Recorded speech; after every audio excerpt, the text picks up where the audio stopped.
Hey everybody out there, this is Seto, and today for you guys I want to talk about the current format, my thoughts on it, what I think we need to change going forward into the new year, and things of that nature. If you guys enjoy me just talking about the meta from time to time, my thoughts on it, I would be more than willing to make this a monthly series if you guys would like me to do that. So if you do, please leave a thumbs up down below and I will definitely take that into consideration.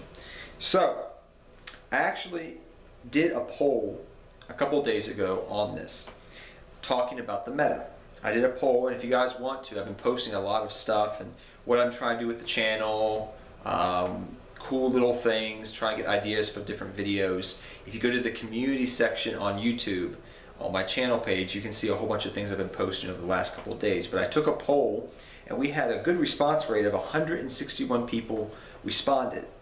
I gave 4 different options people could answer. And the question was, what do you think of the format we are in? I said, is it good? Is it bad? Is it okay? And the last one I love, I have been through worse formats. So 13% said it's been a good format. Okay, 27% said that it's a bad format. 44%, so almost half, said it's been an okay format. And 16% said, I have been through worse formats. So I think that's a good perspective of what I've been hearing in the Yu-Gi-Oh community overall about this format, is exactly that poll right there that I took a couple of days ago. In my opinion, I'm okay with this format, considering, if we look with hindsight, what we have gone through over the last year in Yu-Gi-Oh. This format is diverse by far. So let's take it back a little bit. To start off the year, what do we have as our most dominant deck? We had Paleozoics and some other different decks to start off. Quickly, we had Raging Tempest come out, and Zodiacs dominated everything. Or if they didn't dominate, they were in every other deck. Zodiac's this, Zodiac this, Zodiac that. It was all over the place in every deck. Then we saw True Draco come out. Now True Draco on its own is a great deck. And we also saw Invoke come out, and we saw True Draco and Invoke evolve, but it was a tier 1 deck, but not imposing like Zodiac's. It wasn't all over the place. It wasn't in everything. So honestly, it wasn't as bad, and I'm okay with True Draco. Actually, I would love to play the deck if diagrams weren't so damn expensive at the moment. Flash forward now to the fall of Yu-Gi-Oh! And we had come out to us recently, we had Link format come out. Now, I think that took a lot of the community down. We went from Zodiac, Links, Zodiacs are still good, then we got into Spirals. And there was like that 1 month window, and I think it was in October, before Spirals came out, where we had a couple of weeks of, it was very diverse. You saw ABCs, you saw this, you saw that. And now we jumped into that tier 0 format of Spirals, and then they hit Spirals. And now Spirals are still a good tier 1 deck, and maybe it's up to debate. Sleeper gets hit, Masterpiece could get hit, maybe Resort gets hit to 1, which I think is more likely, like the OCG recently did. But as you can see here, what I'm talking about, people are just depressed. The fact that we've been going from tier 0 format, which is these very fast formats, having a little bit of breathing room, and then just jump right back in, which is never really healthy for the game to do that, I feel like, in my humble opinion, playing this game for a long time.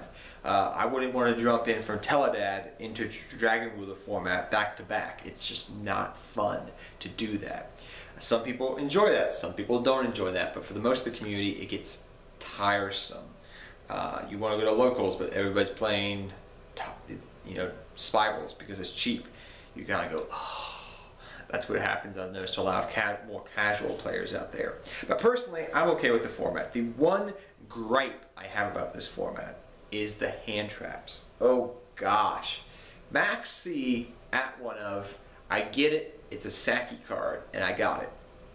But I can't tell you, even though I'm on the fence about it, I feel about Ghost Ash and how powerful of a card Ghost Ash is. I could honestly say, and I'll probably do it later this year, before the end of the year, around New Year's, I think Ghost Ash is one of the most powerful cards we had in just the most generic, powerful cards that we got in 2017.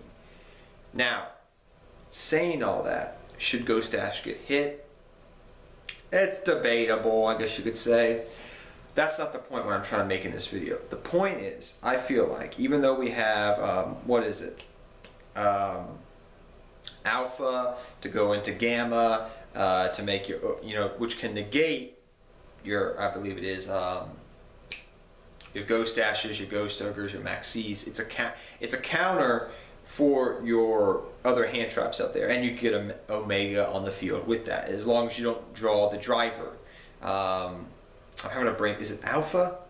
I think it's Alpha. Was it Beta into Gamma? Oh my, no, I'm thinking. You guys know what I'm trying to say here with driver and all that. It helps go into that. It's a negating thing, and then you got your strikes and your solemn strikes and everything to stop your hand traps. But I feel like, really, coming out of this last quarter of the year and hand traps being in everything, and I'm okay with hand traps. They've been a part of the game for a long time. Effect Veiler was a very good card, but it's just the fact that they're in everything, and it's not just 2 or 3 hand traps like it used to be back in the day. It's like you have the core deck and then 10 hand traps and spells, and maybe some traps if you're going first. Like, that's not fun. We need some counter, I feel like, to hand traps going forward into 2018. Konami needs to come up with a better way to counter hand traps. Be it a hand trap to counter a hand trap. That's a possibility. I wouldn't be surprised if they release one of the girl hand traps like we've had with Ghost Ash and Ghost Reaper and Ghost Ogre and Ash Forehead. If they don't, in the set coming out next year in the springtime, if we don't get a card that's a hand trap that counters other hand traps. And I think if that's the case, it's going to open up this Pandora's box of, do you run this card to counter your opponent's hand traps, and then I take these cards out so that hand trap is dead? It opens up a mind game, is what I'm trying to say, and I would be okay with that in the game of Yu-Gi-Oh! I think it makes it more strategically intensifying and awesome to actually play like that. Where you have to think in the side deck, and the side deck is where you do most of your thinking nowadays, I find. But hand traps, something needs to be done with hand traps, I feel like, coming out of this past format. I feel like overall it's been a very diverse format, considering, like I was saying, the rest of 2017 and how just dominating these decks were from earlier this year. I think, and I'm hoping in 2018, we dial things back a bit. I was looking forward to the Link Veins pack, but apparently Konami decided to divide it up. And I'm hoping they do it properly and we get everything in the next half a year. We get everything. Or if they have a gold series, the rest of it gets put in a gold series with something shortly. I want that to happen. But overall, the format's been pretty good. We have our top decks, we have our Spiral, we have our True Draco Invoke and different variations of True Draco. We also have our ABCs over here in the corner, and all these rogue different decks. And then you also have, I guess Spiral is the most dominant at the moment, really, but you do have these other rogue strategies that you see jump in here and there. You also have Trickstar, which I play. That's why I haven't mentioned it in this video. I didn't want nobody to hate me going in. But Trickstar is also a good deck. Though I've noticed from playing the deck and seeing other people play it, we're going away from this burn strategy into a link based deck, which if you've noticed with the new support Konami's been giving out necessarily, people are like, oh, it's bad support. It's geared to make them more of a link-based deck. That's how you're going to play them going forward. And granted, links, I feel like they've left this bad taste in people's mouths over the course. I'm literally just going over 2017 and how it's affected the current format we're in. But links have left this bad taste in people's mouths, I feel like, especially the casual players out there. And I'm hoping that by the end of 2018, that this is taken care of a lot better.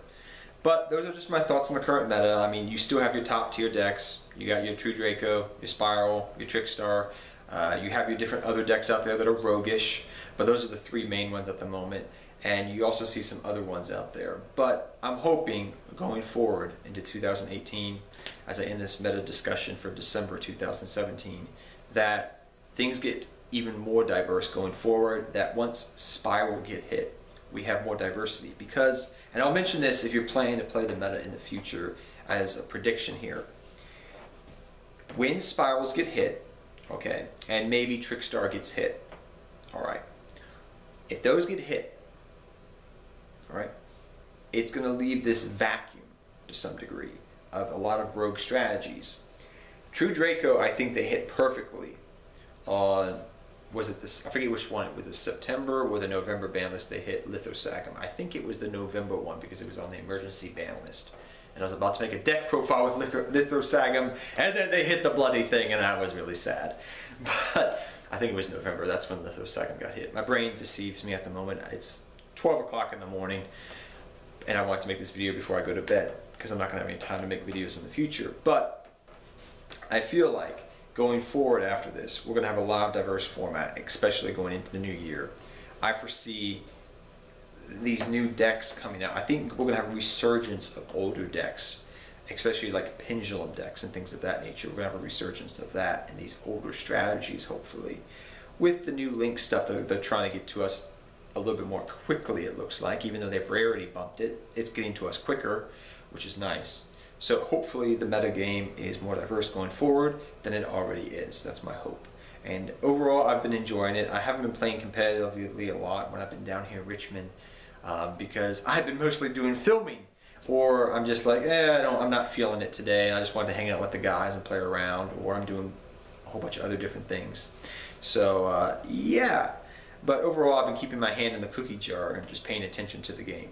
So I always do that. I always have my brain working and my eyes working to pay attention to the game of Yu-Gi-Oh! I've never lost that competitive edge to some degree. But yeah, like I said, hand traps going into 2018. I hope we can solve this problem a little bit with Konami's help. But tell me your thoughts on the current meta down below. These are just the ramblings of a crazy man, I guess you could say. But I'll see you guys next time, and good luck dueling to all of you. So take care, have fun dueling, good luck dueling, and I'll see you guys next time. Take care, everybody.